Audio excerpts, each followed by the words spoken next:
Animal rights. Charles Patterson. 4. Minima, maxima, and Marilyn. Contents. Psiroing concern 200.5 plus. 620, 5. Animals as companions. 15. Animals in education. A. Abimori Siebge percent. 0.6 SES, Al. Elezaria LS Vecpat hangs on her bedroom wall. PETA is a large animal rights group that counts Georgie as a member. The poster shows a frog. The message under it reads, "Don't cut me up. Cut out dissection." Georgie lives in East Providence, Rhode Island. Recently a newspaper wrote about her campaign against dissection. Georgie doesn't think it's fair to force students to dissect animals if they don't want to. She lobbied Senator Myrth York, a woman who represents Georgie's neighborhood in the state legislature, with phone calls and letters. Georgie also circulated a petition that collected 200 signatures. As a result, Senator York introduced in the state legislature a bill that would require teachers to provide their students with the option of doing a non-animal assignment in place of dissection. The bill was sent to the Senate Health, Education, and Welfare Committee. "I was impressed. This is one smart kid," said Senator York. "Plus, the issue touched a nerve in me because remember not taking biology in high school because I didn't want to dissect frogs." A zoology professor at the University of Rhode Island spoke out against the bill. When he said alternatives to dissection are not as good as a real frog, Georgie disagreed.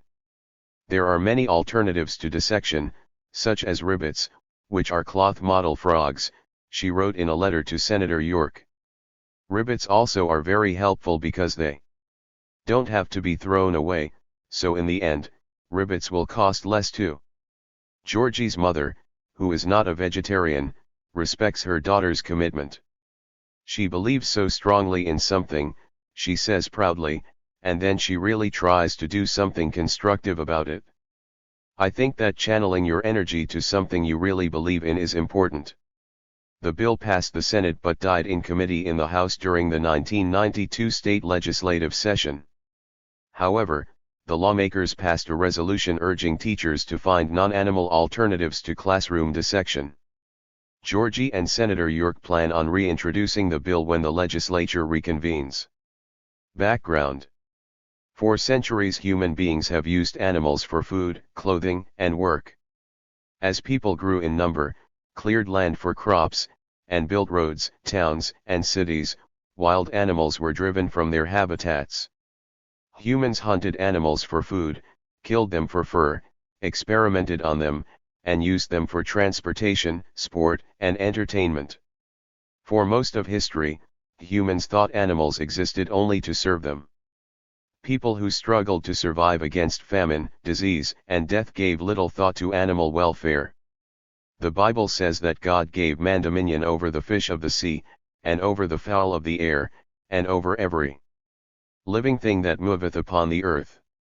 The Greek philosopher Aristotle declared that nature made animals for the sake of man. René Descartes, who is called the father of modern philosophy, said humans and animals are completely different. Human beings possess consciousness and immortal souls while animals have neither souls nor consciousness. Descartes said animals are like machines. They are incapable of feeling pain. They only seem to suffer. Descartes and his colleagues used to cut open live dogs to see how they worked. In the 18th century the first signs of a different point of view appeared.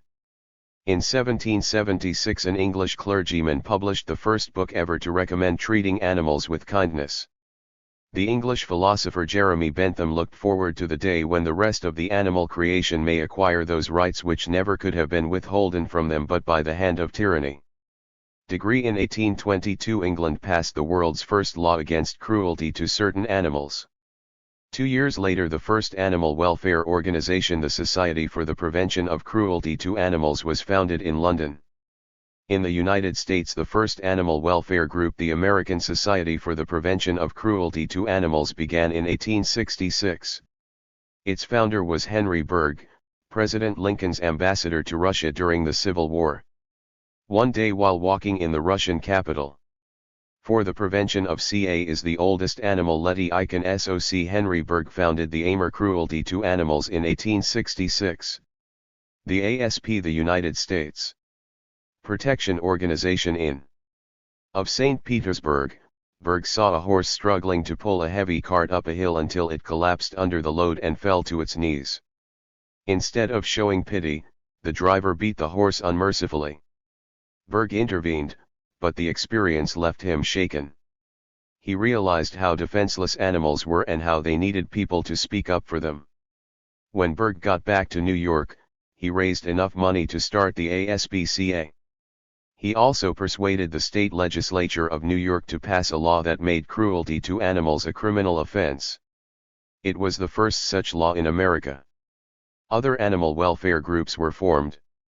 Anti-vivisection societies that opposed experiments on dogs and other animals also sprang up. However, growing anti-vivisectionist opposition to the animal research did not stop the experiments. Medical advances were convincing the public that research on animals was important for medical progress. The birth of a movement. In 1975, Peter Singer's book, Animal Liberation, was published. Singer was an Australian philosopher who questioned the assumption that we humans have the right to do anything we want to animals simply because they are not human. He argued that since non-human animals are sentient beings who feel pain and pleasure, we need to 10. Respect their interests. Their lives are as important to them, he said, as our lives are to us. Singer called the failure to give the interests of animals equal consideration speciesism. Singer defined speciesism as the prejudice of our species against other species and compared it to racism and sexism. Racism is the belief by one race that it is superior to other races, while sexism is the belief that one sex is better than the other.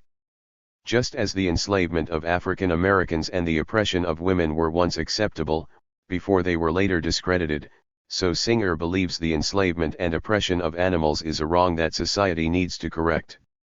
In 1976, the year after the publication of Singer's book, the first large public demonstrations on behalf of animals took place in front of the American Museum of Natural History in New York City. Cat lovers discovered that in the museum basement 2 experimental psychologists were conducting experiments on cats to study the neurological basis of sexual behavior. The experiments, which were funded by the National Institutes of Health, involved cutting out parts of the cat's brains, severing their nerves, and destroying their sense of smell. The protesters denounced the experiments as cruel, expensive, and unnecessary. Museum officials refused to discuss the issue with the demonstrators. The protests continued week after week until the museum received so much unfavorable publicity and so much criticism from its members that it eventually stopped the research and closed the lab. Since the late 1970s, hundreds of thousands of Americans have become active in the growing animal rights movement. Animal rights activists have gained the attention of the media and the public with their protests against research laboratories, cosmetic companies, fur ranches, stockyards, and other businesses and institutions that use animals. Membership in the older and more established animal welfare organizations and anti-vivisection societies also increased. It is estimated that today there are as many as 7,000 animal protection organizations in the United States with a combined membership of 10 million people. Congress says that it receives more calls and letters about animal welfare than about any other issue. Interest seems especially high among young people. Many schools have animal rights groups and after-school clubs. In 1991, a Gallup Youth survey found that 2 out of 3 teenagers in America support animal rights. However, using animals for food, clothing, experiments, and entertainment has a long history. The animal rights movement, which is still very young, is meeting resistance from those who support the use of animals for human benefit, especially researchers, furriers, hunters, farmers, and others who feel most threatened by the 13 movement's success. While most people oppose cruelty to animals, many disapprove of those who spray red paint on fur coats or break into laboratories to free animals and damage equipment. If it comes down to a choice between people and animals, they say, human rights are more important than animal rights. 14. Why animals as companions? In the United States there are over 55 million cats and 45 million dogs. Unfortunately, many of them have been abandoned. They are kittens and puppies left by the roadside or inside dumpsters. They are strays who must fend for themselves in alleys and abandoned buildings. Every year millions of these homeless animals die from disease and starvation. Many are killed by cars and trucks. Those who survive do so without adequate care or nourishment. There are simply too many cats and dogs and not enough homes to take care of them. The great tragedy is that each year millions of cats and dogs who end up in pounds and shelters have to be destroyed. Pounds and shelters are forced to kill 4 out of 5 of the cats and dogs they receive because nobody will adopt them. They may be injured or too old, or maybe they are just not cute or friendly enough. The problem is made worse when people insist on buying their new pet from a breeder or pet store rather than adopt one of the doomed homeless strays at a shelter. The overpopulation problem. Cats and dogs reproduce much more rapidly than humans do, thanks to early puberty, short pregnancies, and large litters. Dogs reproduce about 15 times faster than humans, cats about 45 times faster. Over a 6-year period, one female dog and her offspring can be the source of 67,000 puppies. In just 7 years, one female cat and her young can produce 420,000 cats. While nature is partly to blame, human beings bear much of the responsibility for the overpopulation problem. Too many people, out of ignorance or irresponsibility, let their pets reproduce. It begins when they let their unneutered male or unspayed female roam around a neighborhood. Or they might decide to mate their pet with that of a friend or neighbor to let their children see the miracle of birth. Homes cannot always be found for these new kittens or puppies. People end up either abandoning them or giving them away to somebody else who may abandon them later. Some people keep the offspring and let them reproduce when they grow up, thus adding further to the overpopulation problem. Or people may turn them into their local shelter. Some days there's a constant stream of people coming in with their laundry baskets full of kittens, reported the manager of one city shelter. If the animals are not adopted quickly, the shelter is forced to kill them to make room for new arrivals. The people who want purebred pets are willing to spend lots of money to get them. They might use them to breed more pets.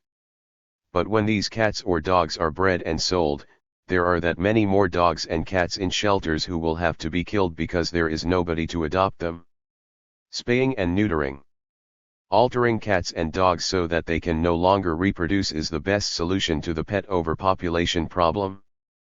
Female pets are spayed and male pets are neutered. When these surgical procedures are performed by licensed veterinarians, they are perfectly safe and painless. Female pets should be spayed at 6 to 9 months of age, shortly after their first heat. Male pets should be neutered soon after they reach maturity, which is about the same age. Spaying and neutering will prevent the litters that too often bring neglect, starvation, injury, and finally death to unwanted animals. Some people think pets will be better off left alone, but this is not true. Early spaying of female pets reduces the risk of uterine diseases and other health risks associated. 18. These are cats at the ASPCA shelter in New York City. 4 out of 5 animals in shelters have to be put to death because there are not enough homes for them. With pregnancy and birth. Early neutering of males eliminates the likelihood of testicular tumors and prostate problems. Also, altered animals feel less frustration. They are less prone to get into fights or run out in front of cars. Most important of all, altering one's pet helps control the pet population explosion. Owners who do not alter their pets are the biggest reason for the tragedy of pet overpopulation. Euthanasia. Shelters, pounds, and humane societies do society's dirty work by killing between 10 and 13 million cats and dogs each year. When shelters receive abandoned, abused, and homeless strays, they have the thankless job of killing 4 out of 5 of them. Pounds and shelters put their unwanted cats and dogs to death by means of euthanasia. The most humane way to euthanize an animal is by injection. When sodium pentobarbital is injected into an animal's vein, it brings a quick and relatively painless death. However, many pounds and shelters use less expensive and more painful methods. These include gassing, electrocution, and suffocation in a decompression chamber. Part of the tragedy about the millions of animals who are put to death every year is that most of them are young, healthy animals. The majority of them are less than 1 year old. If an animal isn't adopted quickly, the shelter must 20. Euthanize him or her to make room for the new arrivals. Shelters will wait anywhere from a few days to a couple of weeks. Some people criticize pounds and shelters for killing animals, but these places have little choice. They are certainly not responsible for the pet overpopulation problem. In fact, shelters and humane societies are in the forefront of the campaign to educate the public about the problem. Many shelters offer low-cost spay and neuter programs to the public. The American Society for the Prevention of Cruelty to Animals in New York takes in more unwanted animals than any other organization in the United States. It tries its best to find homes for them, but there are just not enough willing people. Like other shelters, the ASPCA must euthanize the animals nobody will adopt. At its Manhattan shelter every day shortly after 3 o'clock, the director makes her rounds to decide which animals will be euthanized that day. In front of each cage she examines the animal, reviews the history, and marks her decision on the chart. An assistant has the job of bringing the condemned ones to the staff persons who will euthanize them with sodium pentobarbital. He tries to make the animals feel as comfortable as possible. I play with them, pet them, and am often the last thing they see on earth, he says. Many of these animals get more love in these last few seconds than they had in their whole lives. 21. Workers at a shelter in Washington State give a lethal injection to a puppy named Buster. Millions of dogs and cats have to be put to death each year in the United States because of the overpopulation problem. Puppy mills and pet stores. Most dogs sold in pet shops, more than 400,000 a year, come from breeding kennels called puppy mills. Many are located in Kansas, Arkansas, Iowa, Missouri, Nebraska, Oklahoma, and Pennsylvania, but they can be found in other states as well. These kennels breed as many puppies as they can as rapidly as possible. Female dogs live in crowded outdoor cages where they are bred continuously, with no rest between litters. Mothers and their puppies suffer from malnutrition, disease, exposure, and lack of veterinary care. After the mother's puppies are taken away from her, she becomes pregnant again so she can give birth to more puppies. Puppy mills sell these puppies to dealers who in turn pack them in crates and ship them off to pet stores. The crated puppies are often forced to travel hundreds of miles by truck, tractor-trailer, or even plane. Many get sick without adequate food, water, or ventilation, and some die. Because of being taken away from their mothers early and transported to a pet store, the dogs often suffer serious emotional and physical problems. Puppy kennels are supposed to be licensed, but often they aren't. The U.S. Department of Agriculture has the responsibility of regulating puppy mills, but it is too overworked and understaffed to do its job properly. Most kennels never get inspected. Those that are, often have substandard conditions.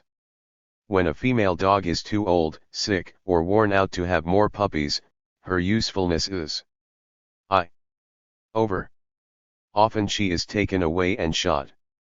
Cat breeding for profit also exists, but on a much smaller scale. Life in a pet shop isn't much of an improvement. The puppy who survives her trip from the breeding kennel to the pet shop must often endure cramped and unsanitary conditions without adequate veterinary care once she gets there. As a result, pet shops often end up selling sick or injured animals to the public. In addition, there are no laws that regulate how pet stores should dispose of their animals. Many stores kill sick or unwanted animals they can't sell. They then may put their bodies out with the trash. As more people become aware of the pet overpopulation problem, they are less willing to get their pets from breeders who raise animals for profit and from pet stores. In some parts of the country, the puppy mill business is hurting. Breeders and puppy mill owners are complaining about the drop in prices and the reduction in puppy orders. Pound seizure. The term pound seizure refers to the practice of releasing and selling unclaimed cats and dogs from animal shelters for use in biomedical research, product testing, and medical and hospital training. 5 states have pound seizure laws that require public animal shelters to release and sell their animals to individuals or institutions that would use them in experimentation and 24. Research. 14 states have laws that forbid pound seizure. The remaining states either have a law allowing researchers to use animals from public shelters under certain conditions or have no law at all. In states without any law, the shelters decide for themselves whether or not they want to release their animals. As a result of these pound seizure laws, 200,000 stray cats and dogs die in experiments and teaching labs each year. Animal researchers say these unwanted animals would be killed anyway, so it is better that they die in a way that helps science. The problem is that oftentimes research labs get the shelter animals who are the healthiest and the easiest to handle, and these are the ones who would most likely be chosen for adoption. 3. Animals in education. American education uses 5 to 6 million animals each year, from preschool to graduate school. The animals are utilized for educational purposes, either as classroom pets at the elementary level or as objects of vivisection at the graduate school level. Science projects and fairs sometimes employ tests or even surgery on animals. In most secondary school biology classes, dissection is a laboratory requirement. College and graduate school psychology classes use animals in experiments. American medical and veterinary schools use animal labs to teach physiology and surgery. About 50,000 animals, mostly dogs, are used each year to teach medical and veterinary students, although a growing number of medical schools have dropped animal labs or allow their students non-animal alternatives. Animals in the classroom. A student's first encounter with animals in school is most likely with such classroom pets as hamsters, gerbils, guinea pigs, rabbits, lizards, turtles, birds, or fish. The experience can be an enriching one for students, especially city children, who may have little contact with animals. Classroom pets can teach compassion for animals and respect for life. In elementary school, pupils sometimes get to see how chicks are born. The fertile eggs are incubated and hatched in the classroom. However, since a classroom is no place for growing chickens, they are usually sent off to a nearby chicken farm. Students may or may not be aware that the cute chicks they watched grow will end up becoming chickens to be used for food. Jennifer Graham.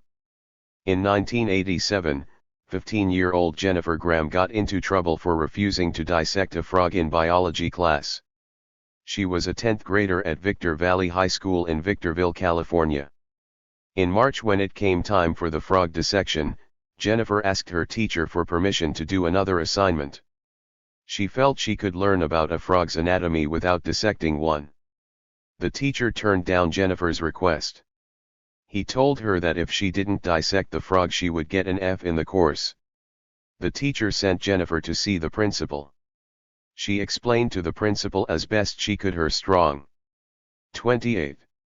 Jennifer Graham was a 10th grade student in California in 1987 when she refused to dissect a frog in her biology class. As a result of her stand, California became the first state in the nation to grant its students the right to choose an alternative to dissection. Beliefs against the unnecessary killing of animals. She asked the principal if there wasn't an alternate assignment she could do. It wasn't as if she was looking to get out of any work. She just wanted her beliefs respected. Jennifer went home discouraged. She loved biology. It was important to her that she do well in the subject, especially since she was already thinking about becoming a marine biologist. She didn't want to fail biology, but she didn't want to go against her conscience either. Jennifer's mother, Pat Graham, sought help for her daughter from the Humane Society of the United States, an animal welfare organization in Washington, D.C. The society contacted the school with a list of alternatives, but the school refused to compromise. HSUS attorneys filed suit in federal district court against the school board to defend Jennifer's right to follow her conscience. Their argument was that the First Amendment protection of religious freedom covered Jennifer's right to refuse dissection on ethical grounds. What began as a local controversy became a national issue when Jennifer appeared on a national talk show to tell her story. Many people were impressed by her courageous stand. Soon afterwards, Jennifer testified before a committee of the state legislature. She spoke in favor of a student rights bill that would let California students decide for themselves whether or not they want to dissect animals. Elementary and secondary students opposed to dissection on moral grounds were to be given alternative lessons. The 30 state legislature passed the bill, and in March 1988, the governor of California signed it into law. Jennifer's story received more national attention on October 17, 1989, when CBS broadcast Frog Girl, the Jennifer Graham story as an afternoon TV special. The legal case dragged on in the courts for several years, but in the end Jennifer was victorious. The court ordered that the negative remarks about Jennifer's refusal to do dissection be removed from her school transcript. It also ordered that documents relating to the independent tutorial she took to supplement her biology coursework be added, including the A she received for it. The court ordered the school board to pay Jennifer's legal expenses. The dissection controversy. Biology, anatomy, and physiology classes generally include the dissection of animals as part of their course requirements. Dissection animals include worms, hamsters, mice, rats, gerbils, fetal pigs, frogs, and cats. Biological supply companies sell and deliver the animals to the schools. Some of the animals they supply are preserved specimens, which means they are killed ahead of time. The other animals are either dissected alive, or they are killed before the dissection at the school by suffocation, drowning, carbon dioxide gas poisoning, or most commonly, a blow to the back of the neck. Frogs are pithed. In the classroom, pithing involves inserting a small, metal rod into the frog to sever its spinal cord. The animals can suffer mistreatment at the hands of the biological supply companies that supply animals for dissection, since these companies tend to cage, kill, and transport the animals as cheaply as possible. There is also concern about the disappearance of frogs from their natural habitats in many parts of the world. Many frogs are caught in the wild before they are transported to the supply company and then onto the school for dissection. Even frog breeders restock their populations by capturing frogs in the wild. Proponents of dissection defend the educational value of dissecting animal specimens in the classroom. Dr. Adrian Morrison, director of the Office of Animal Research Issues at the Alcohol, Drug Abuse, and Mental Health Administration in Rockville, Maryland, says that dissection gives students a unique opportunity to observe how animals are structured to function the way they do. Not only will students better appreciate the workings of living organisms, he claims, but learning about the intricacies of animal anatomy will help them understand how organisms have evolved through the centuries. Critics of dissection say biology, which means the study of life, should teach respect for life, not its destruction. Why do students need to cut up animals to learn biology anyway, they ask. After all, students learn about human anatomy without cutting up human beings. Moreover, having to cut up animals can be an upsetting and psychologically harmful experience for students. Dr. Eric Dunayer, VMD, Director of Alternatives in Education and Research for the Association of Veterinarians for Animal Rights, says, dissection is an archaic practice easily replaced by modern and educationally sound alternatives. A number of educators are questioning the necessity of dissection, and some teachers are modifying their courses. A biology textbook published by Holt Reinhardt Winston replaces required dissections with safe experiments on live animals. Teachers who use plastic models, transparent overlays, videotapes, and computer programs claim these alternatives not only teach anatomy better, but students can use them as many times as they want to learn the lesson. While some alternatives can be expensive, they usually turn out to be cost-effective in the long run. Supporters of dissection claim that there is no substitute for students seeing and feeling for themselves the actual parts of a dissected animal. Dissection is a simple, direct, and effective non-textbook teaching tool, they say, that allows a student to experience what it is to be a scientist, to observe, think, question, and test. The controversy places many teachers and school officials in a difficult position. They are expected to uphold traditional educational methods and established curricula while at the same time respecting the feelings and beliefs of students and parents opposed to dissection. Most teachers try to be sensitive to student concerns about this issue. But some teachers have been known to pressure students to perform dissections against their will. After her daughter's story received national attention in the late 1980s, Pat Graham received so many calls from students and parents asking for advice that she set up a toll-free dissection hotline with the help of the Animal Legal Defense Fund. Since 1989, the hotline has received more than 50,000 calls. One typical call came from an Illinois high school sophomore. She was threatened with a lowered grade in her biology class when she refused on ethical grounds to dissect an earthworm. "I don't feel it's right to harm any animals just for a grade," she said. "I don't care if it is an earthworm. They have as much right to live as we do." Thanks to Jennifer Graham, California became the first state in the nation to grant its students the right to choose an alternative to dissection. Florida became the second state, and Maine followed by adopting a statewide policy that gives its students a choice. Rhode Island is just one of a number of other states that are considering similar legislation. In the summer of 1992, Pennsylvania became the fourth state in the nation to offer its students an alternative when Governor Robert Casey signed a law that guarantees a non-animal choice to all Pennsylvania students in grades K-12 who have sincere objections to participating in dissection. "I'm so relieved that no one will ever have to face what I had to face," said Don Leedy, a recent graduate, 36, of Springfield High School, who was required to dissect a monkey in her junior year. "It's about time. Registered some countries have stopped the practice altogether. Argentina removed dissection from its schools on the grounds that biology is the science of life, and it is not consistent to teach it at the expense of the death of other beings. Experiments on animals are part of a dangerous process which tends to desensitize the mind to pain, to suffering, to respect, and to life itself." Two major national teacher groups have addressed the issue. In 1990, the National Science Teachers Association endorsed the use of animals in the classroom on the grounds that observation and experimentation with organisms give students unique perspectives of life processes that are not provided by other modes of instruction. However, the group advised its members to consider student views or beliefs sensitive to dissection. In 1989, the National Association of Biology Teachers published a new policy which states that all biology teachers should foster a respect for life and that NABT is committed to providing teachers materials that offer alternatives to the more traditional practices involving dissection and vivisection.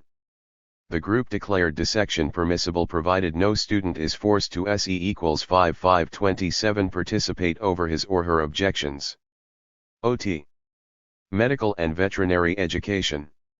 Most medical schools use animals in their education. Although dogs, cats, and sometimes even horses and cows have been used to teach physiology and the effects of drugs on the heart, dogs are commonly used to teach students surgical skills. The dogs used in these teaching labs come from animal dealers, companies which breed and sell dogs to research facilities, and shelters. After the dogs are anesthetized, students cut them open and practice surgery on their bodies. Students sew the dogs back up after the lesson is over. When the dog recovers, he or she may be used again. When their usefulness is over, they are euthanized. Those critical of using live, healthy animals to practice surgery do not believe it is the best training for performing surgery on humans. They think serving an apprenticeship under an experienced surgeon the way medical students in other countries do is better preparation. Britain halted the use of live animals in medical education more than 100 years ago. British surgeons learned their surgical skills by observing operations by senior surgeons, practicing on human cadavers, and then by operating on live humans under close supervision. It is illegal in Britain for medical students to practice surgery on animals. While the medical school professors who insist on animal labs say that practice surgery on live animals is good training, many medical schools permit their students to choose non-animal alternatives, and a growing number of 38 medical schools no longer use animal labs at all. By 1992, 1/4 of the medical schools in the United States, including Yale, Northwestern, Washington, Michigan, Ohio State, Maryland, Louisiana State, and New York University, had dropped animal labs from their curricula. Veterinary schools also use live animals to train their students. The argument in favor of animal labs for veterinary training would seem to be stronger, since veterinarians need to know how to treat sick and injured animals while medical doctors treat human beings. In 1984, 2 students at the University of Pennsylvania School of Veterinary Medicine, Gloria Binkowski and Eric Dunayer, asked to be excused from the lab that would have required them to practice surgery on live, healthy dogs, and then put them to death afterwards. The dean of the school and his staff informed the students they would be expelled if they refused to perform the practice surgery. When the students refused, they flunked the course. That meant they would not be able to continue their studies. With legal help from several animal rights organizations, the students took the university to court. Eventually they won their case, completed their studies, and graduated. Today Gloria and Eric are veterinarians, and the University of Pennsylvania School of Veterinary Medicine, as well as the veterinary schools of Tufts, Colorado State, and Michigan State, provides an alternative to students who want to train for their profession without harming healthy animals. 39. Some veterinary schools, like Cornell and Washington State, have spay and return programs that allow their students to operate on dogs and cats from local shelters who need to be spayed and neutered. Not only do the operations help the animals by giving them a better chance of being adopted, but they provide students with valuable experience, since spaying and neutering involve all the basic surgical skills. Young people who want to be veterinarians are increasingly being offered educationally sound alternatives that do not involve hurting animals. 40. 4. Animal research. Nobody knows for sure how many animals are destroyed in laboratories each year. Throughout the world the total is well over 200 million. In the United States the estimates range from 15 to 100 million animals, depending on who is doing the estimating. Animal research is a multi-billion-dollar industry that involves over 1,000 universities, hospitals, and research institutes across the country. More than 85% of the animals used in laboratories are mice and rats, but research labs also use cats, dogs, rabbits, reptiles, amphibians, cows, pigs, sheep, monkeys, and chimpanzees. Animal research covers a wide range of activities, everything from biomedical research to psychology experiments, drug tests, addiction studies, cosmetics and household product tests, and military experiments. 41. American companies and commercial testing firms use animals to test lipstick, shampoo, deodorant, eyeshadow, furniture polish, oven cleaners, pesticides, paints, glues, liquid office supplies, and even toys. General Motors uses live animals in its crash studies to test the safety of its new cars. U.S. Surgical Corporation, a medical supply company in Norwalk, Connecticut, with annual sales of more than $800 million, uses thousands of dogs each year to demonstrate the use of its surgical staplers. Biomedical research. Biomedical research uses animals to study living organisms, cure diseases, produce vaccines and antibodies, and refine surgical and organ transplant techniques. Just how important animals are for this research is the question that divides supporters and opponents of animal research. Defenders of animal research maintain that most of the medical advances of the 20th century, including vaccines for polio and measles, cancer chemotherapy, open heart surgery, and insulin for diabetics, were made possible by laboratory research done on animals. They claim that about two-thirds of the Nobel Prizes awarded for physiology or medicine since 1901 have been given for work that depended at least in part on animal research. These defenders say animal experiments need to continue if biomedical research is to combat such life-threatening diseases as cancer, heart disease, and AIDS. 42. According to the North Carolina Association for Biomedical Research, laboratory animals provide one of the very best ways known to study the human body and diseases that afflict it. Moreover, say the supporters of animal research, many of the treatments developed for people with the help of animal research, such as antibiotics, blood transfusions, and organ transplants, benefit animals as well. On the other side of the debate are those who contend that animal research is wasteful, cruel, misleading, and unnecessary. They say claims made on behalf of animal research are greatly exaggerated. For example, defenders of animal research claim that people are living 20 years longer than they used to because of research using laboratory animals. However, medical historians say people are living longer primarily because of better sanitation and improved public health measures that have reduced the threat of such diseases as typhoid, smallpox, whooping cough, and tuberculosis. These deadly diseases were already in decline by the time medical measures based on animal research were employed to treat them. The truth about just how much animal research has contributed to medical progress is hard to assess because we cannot know what our health would be like today if scientists had decided to concentrate on non-animal research. Opponents of animal research point out that the massive destruction of animal life in research labs through the years has done little to combat cancer or heart disease. 43. These diseases kill millions of Americans every year. Some cancers, like breast cancer, are getting worse rather than better. Most doctors admit that the war against cancer has been a disappointment and more efforts are needed to prevent cancer before it begins. Two physician groups, the Medical Research Modernization Committee and the Physicians Committee for Responsible Medicine, are critical of modern medicine's overdependence on animal research. These doctors believe animal research is wasteful and the billions of taxpayer dollars invested annually in it would be better spent on clinical research and public health programs. They disagree with the American Medical Association, which strongly supports animal research. Dr. Richard Weisskopf, an internist in Syracuse, New York, and a member of the Medical Research Modernization Committee, believes most current animal research is unnecessary.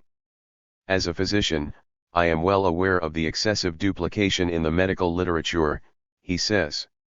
How many research projects that experiment on animals could be accomplished by other means, such as computer models, cell culture, human clinical investigation, epidemiology, non-invasive scanning or post-marketing drug surveillance. Dr. Weisskopf believes animal research is severely limited by anatomical, physiological, and pathological differences between people and non-human animals. That is why conclusions derived from animal research are 44. These two baby monkeys are part of an addiction study.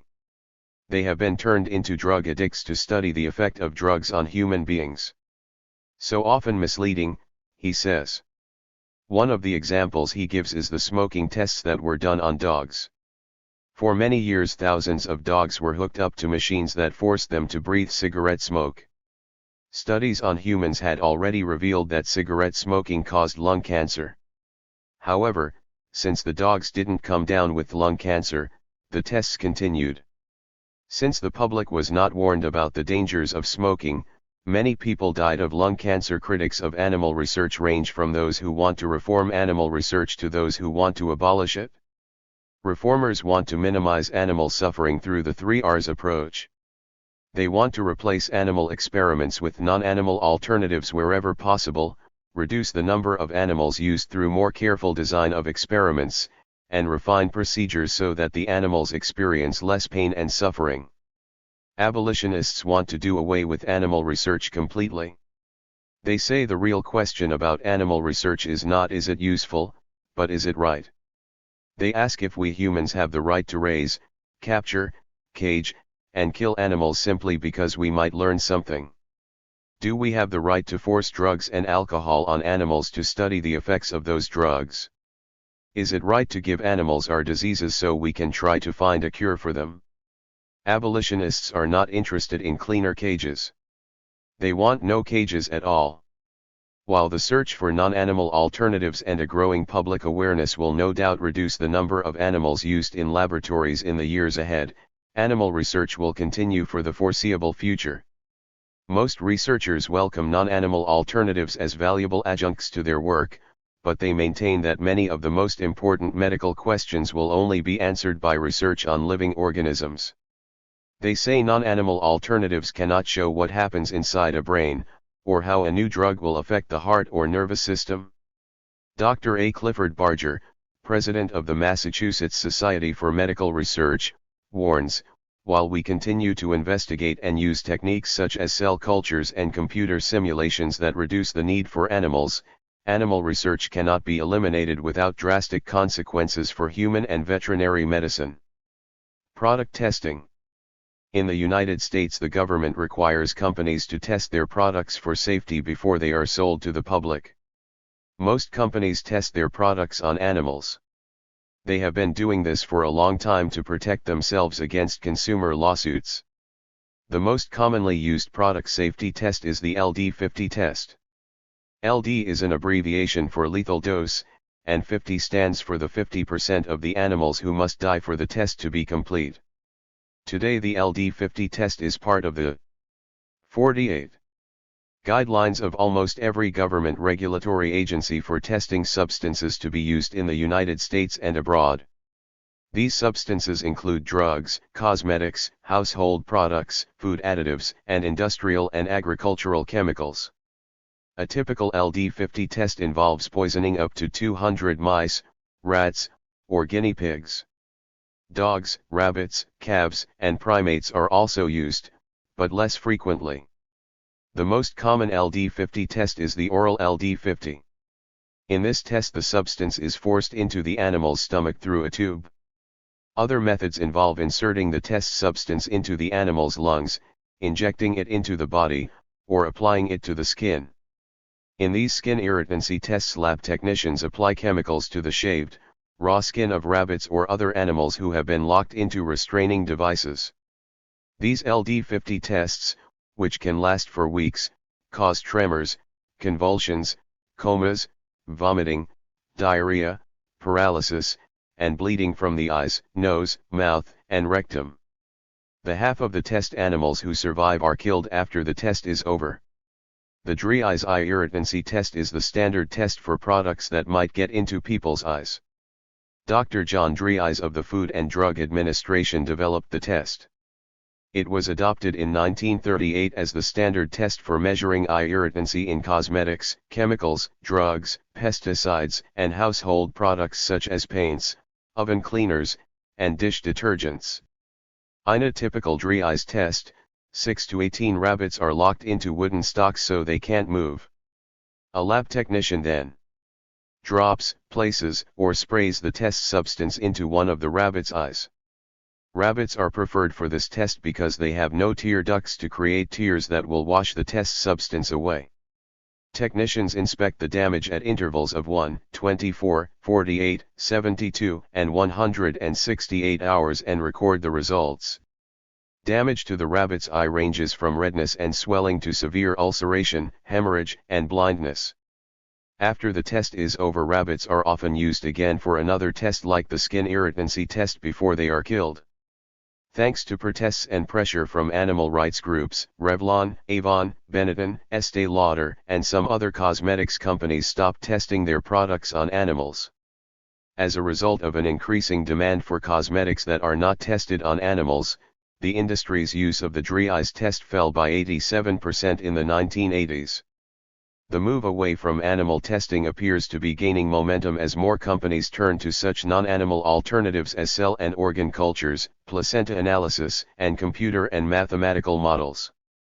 Still, many large companies like Bristol-Myers Squibb, Colgate-Palmolive, Gillette, Johnson & Johnson, L'Oreal, and Procter & Gamble continue to test their products on animals. Former U.S. Surgeon General Dr. C. Everett Koop defends the continuation of product testing on animals. At a news conference in Washington, D.C., on April 19, 1991, he said, "There is no substitute for animal testing if we are to ensure the safety of all consumer products, from 51. Personal care and household cleaning products to healthcare and prescription drugs." American companies have an incentive to switch to non-animal tests now that animal rights groups across the country are monitoring their policies and practices. These groups advise their members to avoid products from companies that test on animals and only buy from companies that are cruelty-free. The Silver Spring Monkeys. The issue of the treatment of animals in research labs came to the attention of the public in 1981 when a 23-year-old college student by the name of Alex Pacheco reported on conditions at a research facility in Silver Spring, Maryland.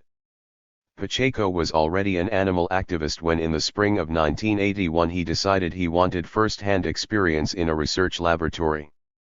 He applied for and was accepted as a volunteer worker at the Institute for Behavioral Research, located not far from where he lived.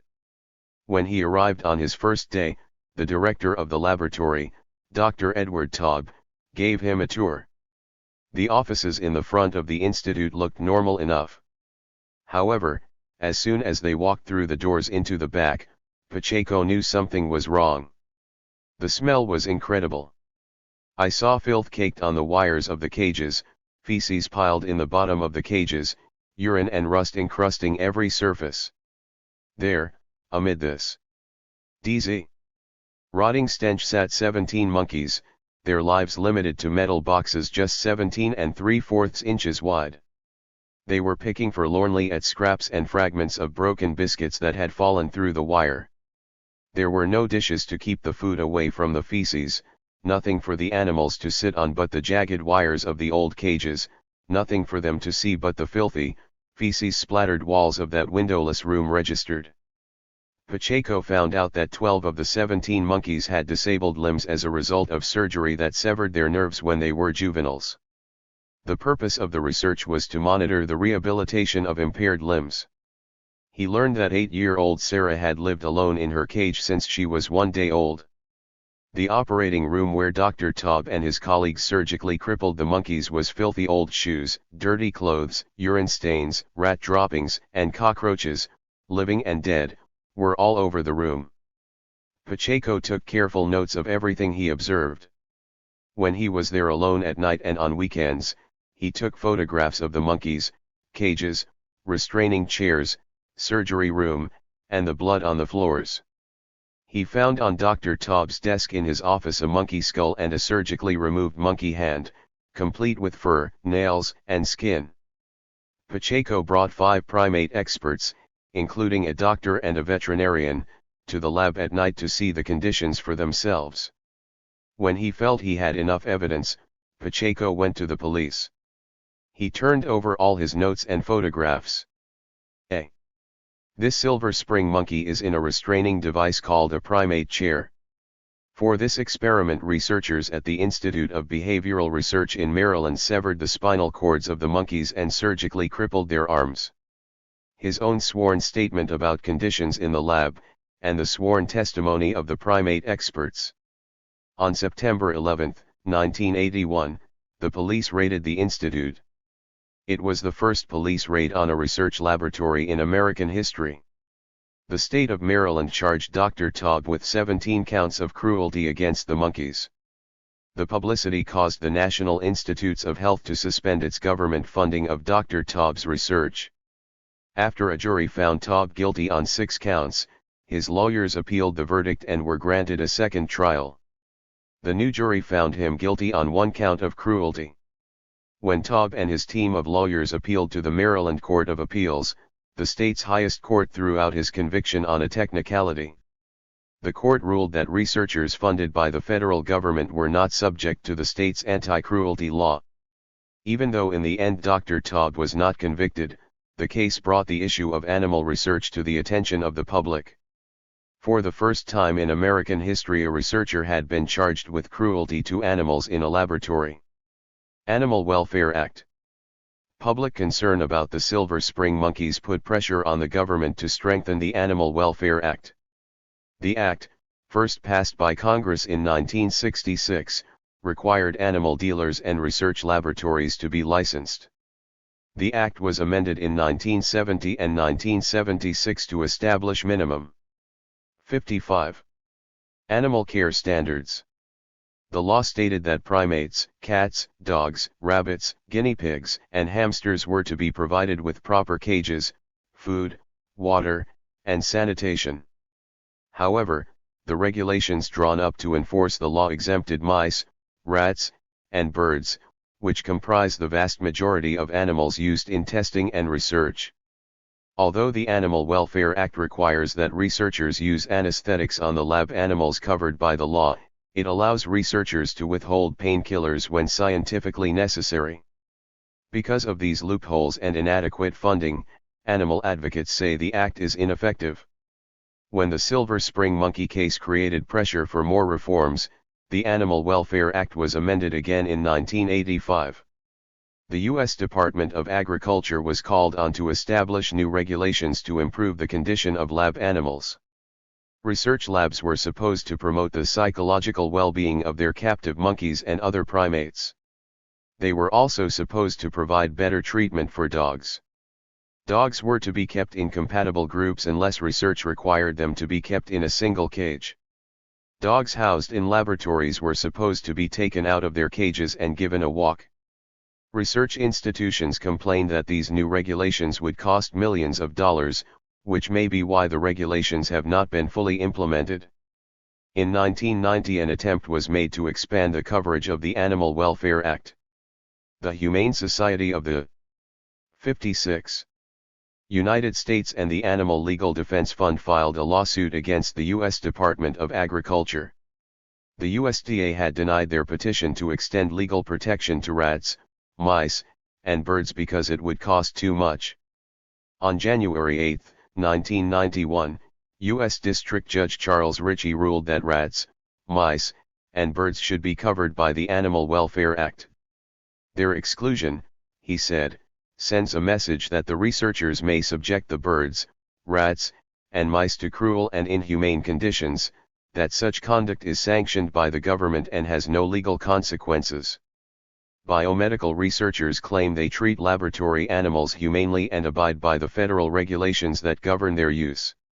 Scientists, veterinarians, physicians, surgeons, and others who do research in animal laboratories are as much concerned about the care of animals as anyone can be, says Dr. Michael DeBakey, heart specialist and chancellor of the Baylor College of Medicine in Houston, Texas. Their respect for the dignity of life and compassion for the sick and disabled, in fact, is what motivated them to search for ways of relieving the pain and suffering caused by diseases. Degree 57. 5. The animals we eat. In early America, farmers not only fed themselves and their families, but they also supplied food to the artisans, merchants, and shopkeepers in the towns. As the country became more industrial and waves of immigrants arrived, a larger population had to be fed. With the growth of the suburbs after World War II, even more people had to be provided with food. It is a credit to the efficiency of modern agriculture that American farmers, who are about 2% of the population, are able to feed the entire country. As a result of research conducted at agricultural departments of universities and scientific institutes, new and more efficient methods of raising food animals have made American agriculture the envy of the world. In earlier times, farm animals got to spend most of their time outdoors. Storybooks still show this picture of healthy, happy farm animals enjoying the affectionate care of humans: cows grazing in a pasture, pigs rolling in the mud, chickens darting about the barnyard flapping their wings and scratching the ground for worms and insects. However, modern farming is very different from what it used to be. Today's large corporate farms are not places where the 6 billion farm animals raised for food each year have much of a life. The meat and dairy industries call this modern method of raising farm animals intensive livestock production, but the assembly line nature of the method has caused others to call it factory farming. Peter Singer's book, Animal Liberation, provided many readers with their first look at the way animals are treated on today's factory farms. Since these large farms are now owned by corporations rather than individual farmers, they produce meat, eggs, and milk as quickly and as efficiently as possible. The small family farm is fast becoming a thing of the past. Most of today's cows, calves, pigs, and chickens are raised indoors where they are subject to overcrowding, stress, physical mutilations, and drugs. Farm animals forced to spend their lives in crates and cages suffer from isolation and boredom as well. When Singer's book was published in 1975, there were no groups paying much attention to the plight of farm animals. However, since that time some organizations, 60, such as Farm Animal Reform Movement, F Animals Concerns Trust, Farm Sanctuary, and the Humane Farming Association have been trying to educate the public. Poultry. The transition from traditional family farming to modern factory farming started after World War II when large corporations began gaining control of poultry production. Today 50 big corporations control the American poultry industry, which produces about 5 billion chickens each year. Since family farms have difficulty competing with these corporations, the smaller farms have been forced to go out of business. Oil and other corporations not connected to agriculture have gone into farming to diversify their product line and gain tax advantages. Broiler chickens. The mass production of chickens raised to be eaten called broiler chickens began in Delaware back in 1923 when Mrs. Wilmer Steele succeeded in raising the first flocks of chickens indoors in the winter. She discovered that when vitamins A and D were added to the chicken's feed, sunlight and exercise were no longer needed. However, it was not until after World War II that today's broad-breasted broiler chicken was developed and drugs and antibiotics were found that promoted growth and curbed disease. 61. In today's highly successful multi-billion-dollar broiler industry, chickens live in large windowless buildings that can hold up to 80,000 chickens. The broiler industry has decided on the most profitable density. Each chicken is allowed about a half a foot of floor space. The chickens are debulked to prevent them from pecking each other to death. It takes only 7 weeks for broiler chickens to reach their market weight of about 3-2 pounds. The first and last time the chickens see daylight and breathe fresh air is the day they are packed into crates, loaded on trucks, and shipped to slaughter. When they arrive, workers remove the chickens from their crates and hang them upside down by their legs on a conveyor belt that takes them to their death. Layer hens. Today 280 million factory farm hens supply more than 95% of America's eggs. At the age of 18 weeks the debulked hens are put in small wire cages, 5 or 6 hens per cage. The long rows of cages are stacked 3 or 4 levels high in large windowless buildings. The cages are tilted so that the eggs roll out onto a conveyor belt that takes them to be cleaned and packaged. Dairy and meat. Cows. The modern dairy industry is also becoming more mechanized.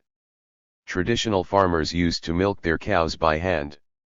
On today's large corporate farms, about half the nation's 10 million dairy cows are milked by machine 3 times a day around the clock. The cows are fed hormones to make them produce as much milk as possible. They are also injected with antibiotics to treat mastitis, a mammary gland infection that afflicts about half of America's dairy cows, according to the U.S. Department of Agriculture. Cow's milk is meant for calves, but calves are taken away from their mother shortly after birth so the farmer will have 10 months' worth of milk to sell.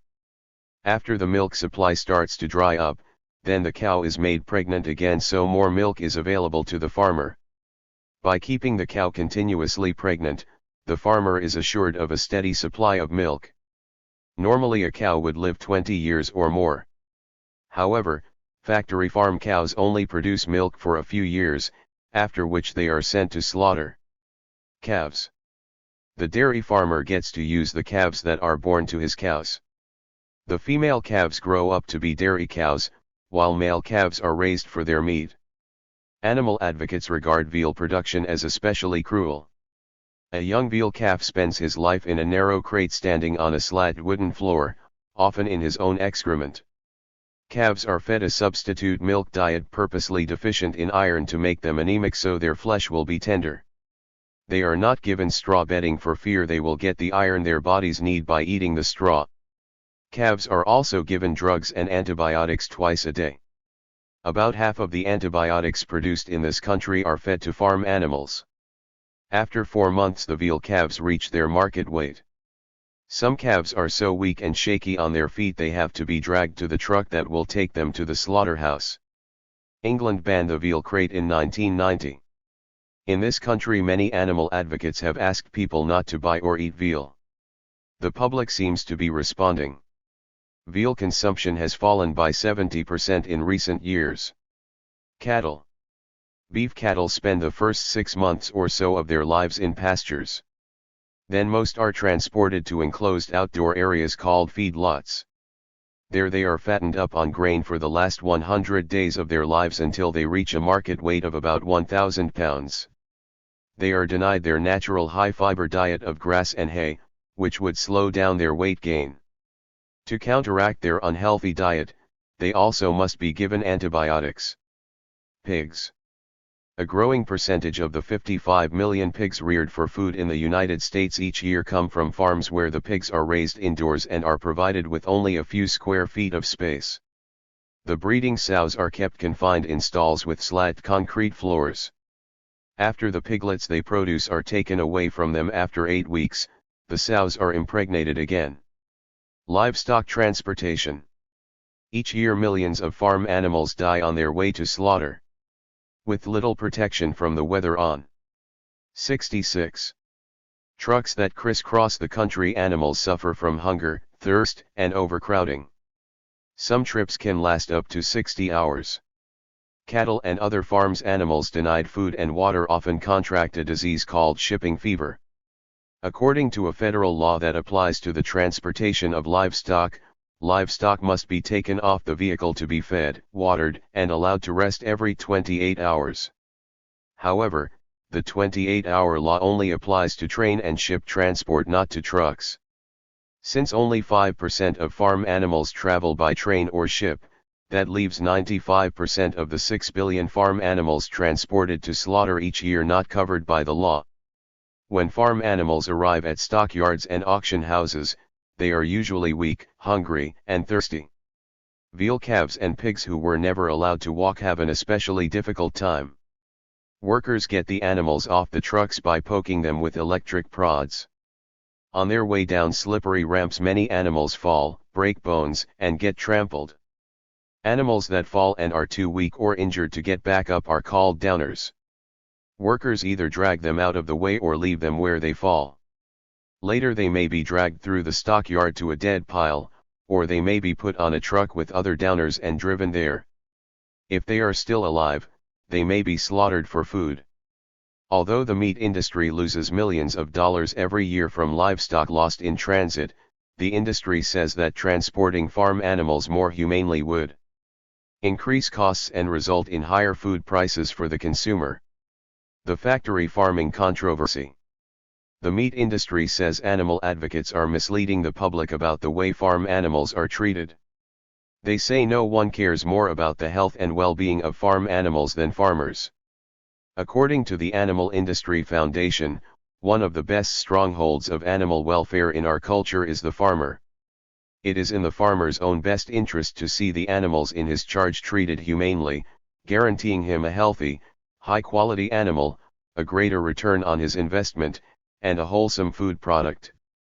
Degree defenders of modern farming methods also say that farm animals are fed better now than they were in the past. Before, pigs might have been fed household scraps or spoiled food, but today the pigs have special diets that make them grow faster. Moreover, they say, farm animals are better off indoors where they are protected from weather extremes and where the temperature and ventilation can be controlled more easily. The meat and dairy industries also defend their practice of confining animals in cages and stalls. They say keeping farm animals confined protects the weaker ones from the stronger. Critics of modern intensive livestock growing methods say that factory farming is not only bad for animals. 69. But it's bad for the environment too. Since there are no sewage systems for farm animals, millions of tons of manure pollute the land, water, and air. Livestock manure releases huge amounts of methane gas into the air, and the drugs and chemicals that farm animals eat get washed into the soil and into nearby lakes and streams. From 1/3 to 1/2 of the world's grain goes to feed livestock, but in the United States the figure is even higher. 70% of the corn, oats, soybeans, and other grains we grow goes to feed our livestock. Some people say it would be better and healthier too if that grain went directly to people. It is estimated that half the grain we use to feed our cattle and other livestock would feed all the hungry people in the world. Critics also point out that the world's livestock industry destroys rainforests. Millions of trees have been cut down to create grazing land for cattle and for the growing of the grain needed to feed them. Rainforests around the world are being destroyed at an alarming rate so cattle can be raised and slaughtered for meat. This destruction causes erosion, soil depletion, and damage to the ozone layer. It may also contribute to global warming. Alternatives? People opposed to factory farming out of their concern for animal suffering, the environment, and human health often look for alternatives. Some prefer to buy their meat. 70. Milk, eggs, and cheese at health or natural food stores. These stores offer organic and free-range produce from farms where farm animals live outdoors, are treated more humanely, and are free of the drugs and hormones factory farms feed their animals. People looking for alternatives to factory farm produce also look for farmer markets or food co-ops supplied by small farms. Or they may purchase their food directly from local farms. The food may cost more, but its quality is usually better than factory-farmed supermarket food. Buying food locally also helps small farms stay in business. Some people choose to eat no meat at all. Medical researchers are now generally agreed that animal fat is a major cause of cancer and heart disease. That is why the American Heart Association recommends a low-fat diet that's rich in fruits, vegetables, and grains and avoids the saturated fats found in meat, butter, cheese, cream, and whole milk. People are now eating less meat per capita than they used to. For example, beef consumption is down 30% in recent years. People who avoid eating animal flesh meat, poultry, fish, and other CF food are called vegetarians. Vegetarians eat fruits, vegetables, grains, nuts, beans, and other plant foods instead of meat. Vegetarians who consume no milk, cheese, butter, and any other animal product are called vegans. A well-balanced vegetarian diet not only provides sufficient protein, vitamins, and minerals, but it keeps out of the body animal fat that has been linked to diseases. 71. Today there are approximately 12 million vegetarians in the United States. That's about 2 million more than 10 years ago. Many vegans also try to avoid wearing anything that comes from an animal like leather, fur, wool, down, or silk. They believe that killing animals for food, clothing, or any other reason is wrong. 12. 6. Hunting, trapping, and entertainment. Before the 1992 Summer Olympics in Barcelona, there were several protests against bullfighting in Spain. The protesters said that Spanish bullfights torment bulls for entertainment. Before the event, the bull's horns are shaved and the bull is weakened with laxatives so he is less able to defend himself. The bull becomes frightened and confused when he is forced into the arena. The bull is stabbed repeatedly in the course of the bullfight and becomes helpless from the loss of so much blood. The finale of the event takes place before a cheering crowd when the matador finally kills the bull. The protesters also drew attention to other forms of animal abuse at Spanish fiestas. These include tormenting bulls and cows with metal-tipped sticks and throwing live goats to their deaths from church bell towers. Spain is but one of the countries where animals are used in sports and entertainment. Throughout the world there is hunting, trapping, fishing, carriage and pony rides, horse and dog racing, rodeos, circuses, staged animal fights, and the use of animals in movies and television. Mohandas K. Gandhi, the founder of modern India, said, "The greatness of a nation and its moral progress can be judged by the way its animals are treated." Hunting. American hunters kill more than 250 million animals each year with rifles, shotguns, handguns, and bows and arrows. That is about one animal killed for every man, woman, and child in the United States. That figure doesn't include the millions of other animals that hunters have crippled or maimed. For every animal hunters kill, at least 2 more are wounded.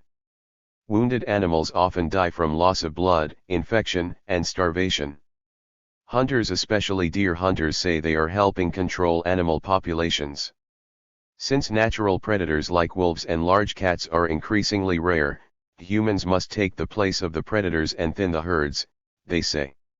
Hunters also claim that animals killed by weapons suffer less than animals who die of disease or starvation. Opponents of hunting point out there is a big difference between an Eskimo who must hunt to survive and a person who hunts for sport. They also deny that animals 74 in the wild need humans to reduce their numbers. Nor do they believe hunters are really interested in reducing animal suffering. They say hunters go into the woods for only one reason: to kill animals. Government wildlife officials promote pro-hunter policies when they increase the number of deer and other game animals on state and federally owned lands. These policies often involve the raising and burning of public land that is home to wildlife. That means bird watchers and other nature lovers who prefer to watch animals rather than shoot them lose out. Owls, woodpeckers, and hundreds of other non-game species are becoming rare or extinct. It has been suggested that wildlife officials maintain high levels of game animals so that they can profit from the sale of licenses hunters must purchase to shoot them. Hunted animals aren't the only ones at risk. Hunters have been known to kill dogs, horses, cows, and even people. Each year hunting accidents take the lives of at least 200 Americans and injure about 2,000 others. Some of the people who have been shot were walking through the woods or on their own property. Many of the victims have been children. When hunting season opens, some people purposely keep their children and dogs away from the woods. Hunters themselves have the most to fear since most hunting accidents happen to them. Some opponents of hunting engage in hunt sabotages. They will go out into the woods with the hunters or ahead of them to warn the animals. Or on the day before hunting season opens, they might go into the woods and play loud radios or shoot in the air to make the animals more suspicious of humans. Since much hunting is done on private land, opponents encourage landowners to post no hunting signs. Some people say fishing is cruel, too. They point out that fish have sensitive nerve endings in their mouths that cause them pain when they are hooked. When fish are removed from the water, they suffocate because they can't breathe out of the water. Opponents of fishing say that if a fish could cry out like other animals do, people would be more aware of their suffering. Hunting ranches and bird shoots. Most hunters go into the woods and forests to shoot animals, but in canned hunts the animals are brought to the shooters. In the United States there are more than 4,000 hunting ranches where for a fee people can shoot animals. Hunting ranch managers purchase the animals and bring them to their ranches for their customers. Most of the time these wild animals have already been tamed and had their teeth and claws removed. The animal is brought in a cage to the shooting site, where the hunters are lined up. When the cage is opened, the animal either leaves on its own or is forced out. The hunters then open fire at close range. For extra money the slain animal can be mounted and taken home as a trophy. Most of the animals shot at these game ranches are surplus zoo animals or the offspring of zoo animals. Others come from circuses, traveling animal acts, petting zoos, and other places where they are no longer needed. There are also bird shoots where pigeons, ducks, pheasants, chickens, or turkeys are brought to an open area in boxes and released. England banned these bird shoots in 1921. In the United States they are legal in 5 states. Every Labor Day one of the largest bird shoots in the world takes place in Higgins, Pennsylvania. The shoot, called the Fred Coleman Memorial Pigeon Shoot, has been held every year since 1934. Some of the pigeons are raised just for the shoot, but others are captured in cities and brought to Higgins. About 6,000 pigeons must be gathered for the event. The pigeons are kept in crates for days and even weeks before the shoot, often with insufficient food or water. When Labor Day arrives, the pigeons are taken to the park where shooters pay a fee to enter the chute. Boys from the town, called trapper boys, take the pigeons from the crates and place them inside a row of small boxes on the field. Each box has a catapult inside.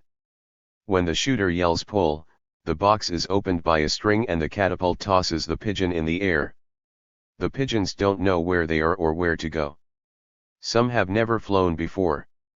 Other pigeons from the city 78 are used to people so they don't fly off right away. Some of the pigeons are too sick or injured to fly. The pigeons who don't fly away are shot on the ground. The trapper boys, some as young as 10 years old, run out and clear the field of pigeons. They either wring the necks of the wounded ones, or bring them back and put them alive in large bags that will hold them until they can be ground up for fertilizer. The shoot lasts all day. Families picnic in the park.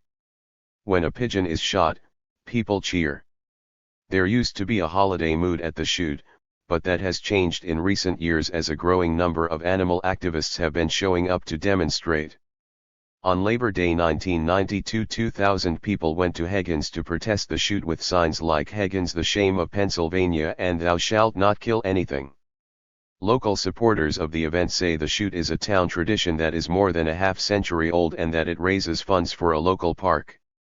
Wayne Paisley, national director of the Fund for Animals, who was one of the protesters, said, "If you look to find the cruelest event in the country, from Alaska to Florida, you'll land in Higgins on Labor Day.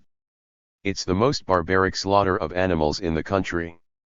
Pennsylvania animal advocates and other concerned citizens are trying to get the state legislature to outlaw bird shoots in the state, but so far they have been unsuccessful. Trapping. In the United States, more than 30 million beavers, raccoons, coyotes, wolves, bobcats, lynxes, possums, muskrats, otters, rabbits, and other animals are killed in traps each year, making this country the world's biggest trapper nation. Although most trappers kill animals for their fur, only a tiny percentage of them are professional trappers. The rest trap in their spare time to earn extra money or for recreation. The average non-professional trapper makes only about $100 a year from his trapping. The most commonly used trap is the steel jaw leg hold trap that has a spring and steel jaws that clamp shut on the animal's leg. As the trapped animal struggles to free itself, the jaws sink more deeply and painfully into its leg. Although most states have regulations about how often traps must be checked, these regulations are frequently ignored. A trapped animal may survive for days or even weeks only to die from shock, blood loss, starvation, dehydration, infection, predators, or cold weather. Sometimes, in order to escape, the animal will chew or twist off its trapped leg. Trapped mothers desperately try to escape to return to their young whom they know will starve without them. Trappers try to kill the animal without damaging its fur. They may do this by clubbing the animal, hitting it against a tree, or suffocating it by standing on its neck. A reporter who accompanied a trapper described what happened when the trapper found a raccoon in his trap. With a carpenter's hammer that is standard equipment on his trap line, he aimed a blow at the raccoon's head. When the trapper opened the jaws of the trap, the raccoon, frothing blood, attempted to crawl away. With one quick motion the trapper grabbed the wounded animal by its hind legs, swung the body in a smooth arc and crunched its skull against a log. That ended the raccoon's struggles, his life traded for his fur. On that day, his fur was worth $12 for the trapper degree. Every year more than 5 million animals accidentally get caught in traps. They include dogs, cats, squirrels, hawks, owls, eagles, ducks, frogs, and sometimes even human children. Trappers call these accidents trash because they don't bring in any money. More than 65 countries have banned the steel jaw leg hold trap, as have 9 American states. Still, the United States remains the largest user of the leg hold trap and the biggest fur producer in the world. The fur controversy. Fur coats used to be symbols of beauty, fashion, glamour, success, and wealth, but that is changing as the public learns more about what goes into the making of fur coats. To make just one coat it takes 30 raccoons, 50 muskrats, 16 coyotes, 18 bobcats, 45 possums, 15 beavers, 20 otters, 42 foxes, or 65 minks. 83. Today more furs come from fur farms than from animals trapped in the wild. These fur farms range from small family businesses with as few as 50 animals to large businesses with many thousands of animals. In the United States there are approximately 750 chinchilla farms, 970 mink farms, and 3,000 fox farms. The fur industry would like the public to think that ranch-raised animals don't suffer, but they do. Since fur farms want to keep their expenses to a minimum, the animals are kept in small wire cages, often in open sheds that provide little protection from the rain, wind, and cold. The animals only live a fraction of their natural lifespans before they are killed. Foxes are put to death when they are 9 months old, minks when they are 5 months old. Breeding females are kept alive as long as they can produce offspring. When they can no longer bear young, they too are killed for their fur. Animals on fur farms are killed by suffocation, poison, gassing, or electrocution. In the case of small animals like minks and chinchillas, the method is breaking their necks. The most humane method would be a lethal injection, but that costs too much. Anti-fur protests have brought the issue to the attention of the public. Every year on Fur-Free Friday, the day after Thanksgiving, which is the biggest shopping day of the year, demonstrations against fur are held across the country. Some American furriers have gone out of business, while others have been forced to sell their merchandise at 84. Reduced prices. In Europe, the anti-fur campaign has caused fur sales to decline dramatically. The fur industry and those who wear fur believe people have the right to raise and kill animals for the sake of style and comfort. Furriers are fighting back against the anti-fur campaign with increased advertising and new lines of coats with fur trim only or with a fur lining inside the coat where people won't see it. Rodeos and circuses. Rodeos began as contests of skill between cowboys, but today they have become money-making Wild West shows. The Professional Rodeo Cowboys Association reports that rodeos bring in for their sponsors and host cities between $10 and $13 million a year. Ordinarily, I'd never do anything to hurt a calf, said one manager, but when you're doing it for money, it's a different story. In the calf roping event, it is common for calves to suffer torn ligaments, pulled muscles, and broken bones. In bull and wild horse riding events, the normally gentle bulls and horses are provoked with electric prods, sharp sticks, painful ointments, and bucking straps designed to force them into bronco behavior. After rodeo animals are injured or their health deteriorates, they are sent to slaughter. The veterinarian Charles Haber described the condition of the animals he saw brought to the slaughterhouse. I have seen cattle so extensively bruised that the only areas 85 in which the skin was attached was the head, neck, legs, and belly. I have seen animals with 6 to 8 ribs broken from the spine and at times puncturing the lungs. I have seen as much as 2 or 3 gallons of free blood accumulated under the attached skin. While a circus can be a source of entertainment, life isn't much fun for circus animals. When the animals aren't performing, they are kept in small cages or transport vehicles. They are declawed, defanged, and often tranquilized so they won't pose a threat to their trainers.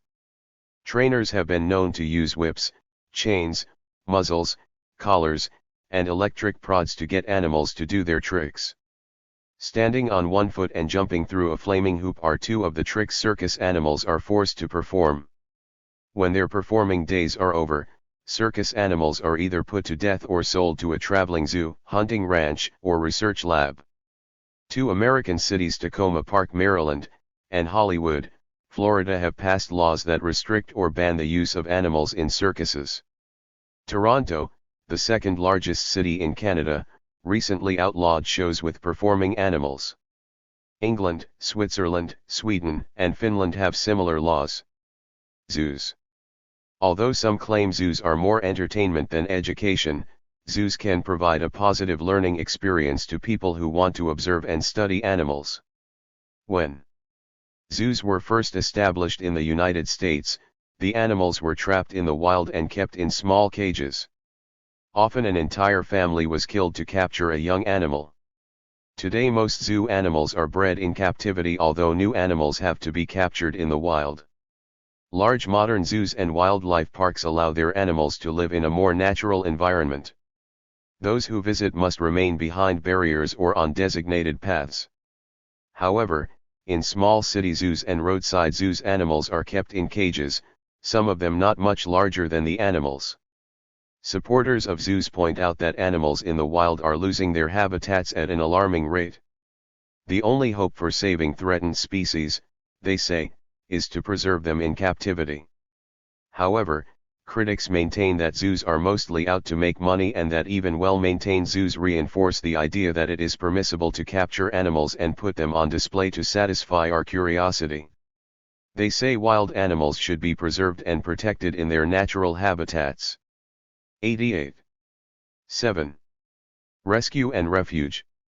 Several large animal rights organizations send out their own researchers to investigate laboratories, supply houses, stockyards, schools, or any other institutions where they think animal abuse might be taking place. Although these investigations sometimes lead to criminal prosecutions, more often it is public exposure that brings the mistreatment to an end. For example, in the fall of 1991, the Fund for Animals, a national animal rights organization, accused a high school in Basin, Wyoming, of animal abuse after it found out the school's rifle class went pigeon shooting on a teacher's farm. The group wrote the school and newspapers in Wyoming and Montana as well, threatening to take legal action. As a result of their action, the practice was stopped. Some people and groups have established their own places of refuge for rescued animals. Although these sanctuaries can care for only a relatively small number of animals, they do provide safety to animals who need protection. Noah's Ark.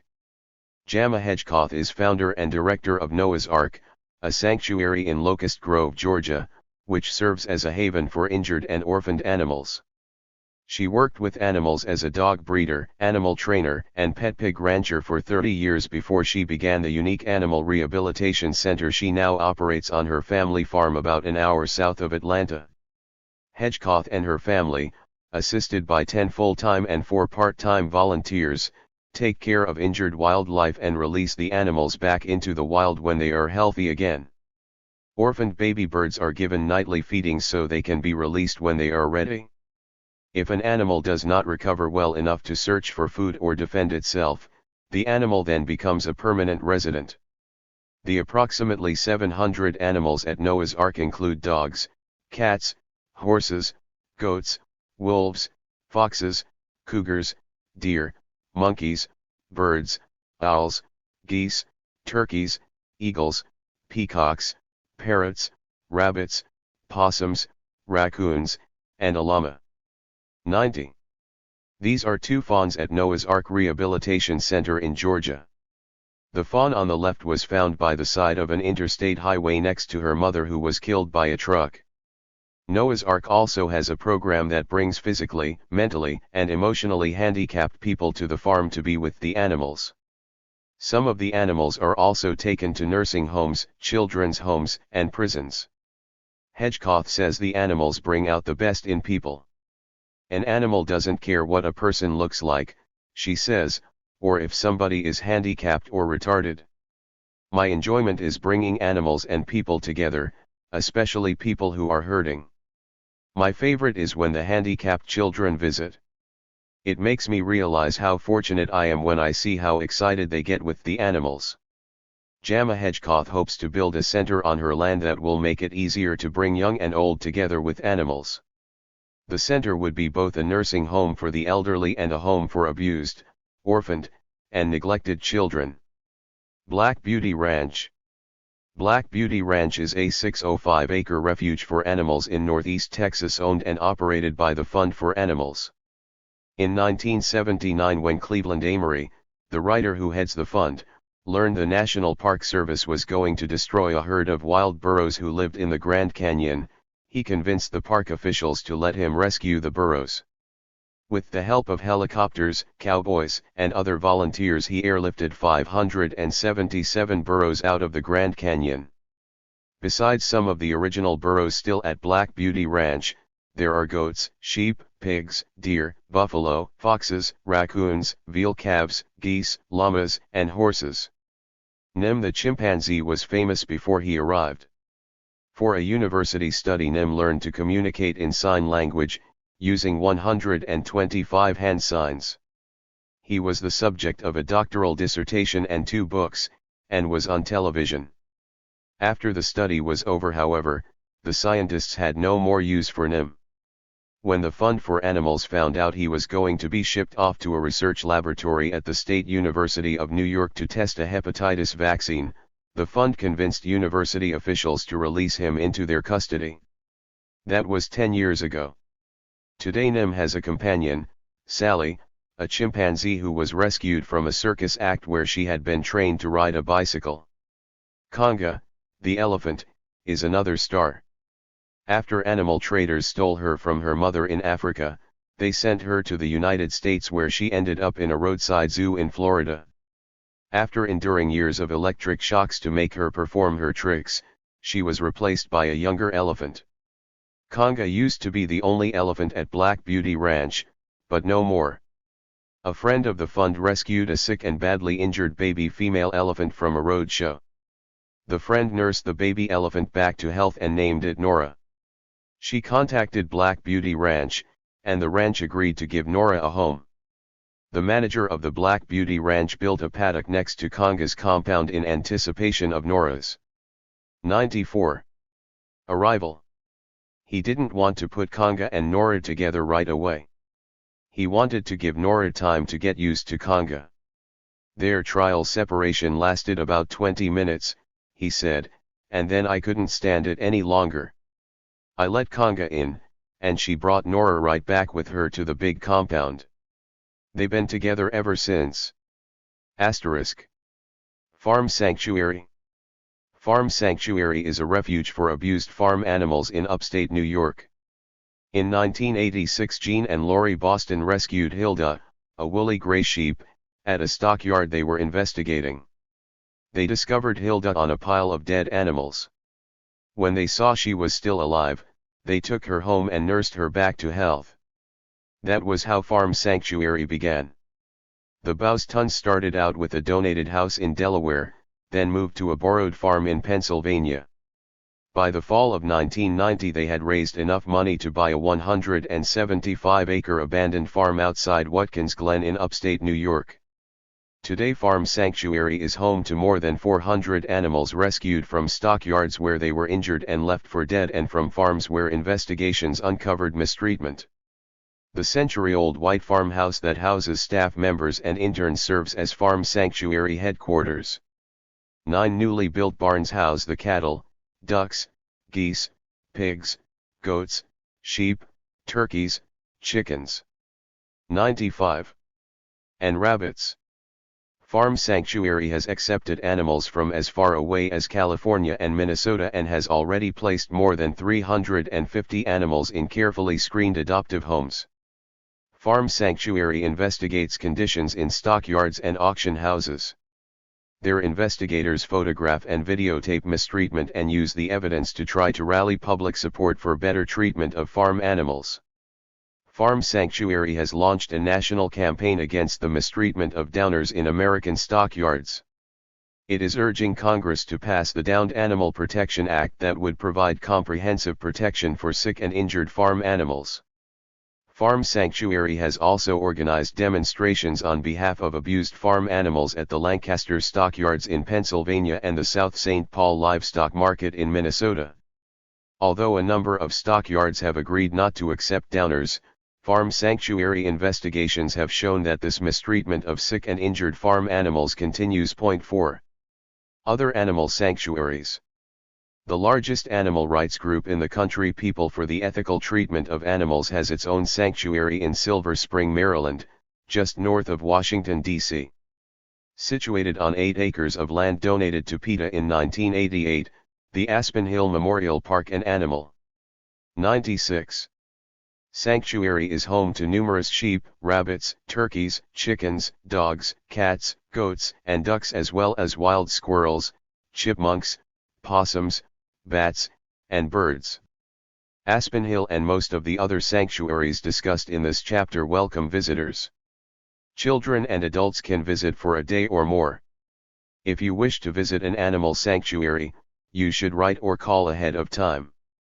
Primarily Primates, a 9-acre sanctuary north of San Antonio, Texas, provides shelter, rehabilitation, and lifetime care to over 300 monkeys, apes, chimpanzees, and other primates.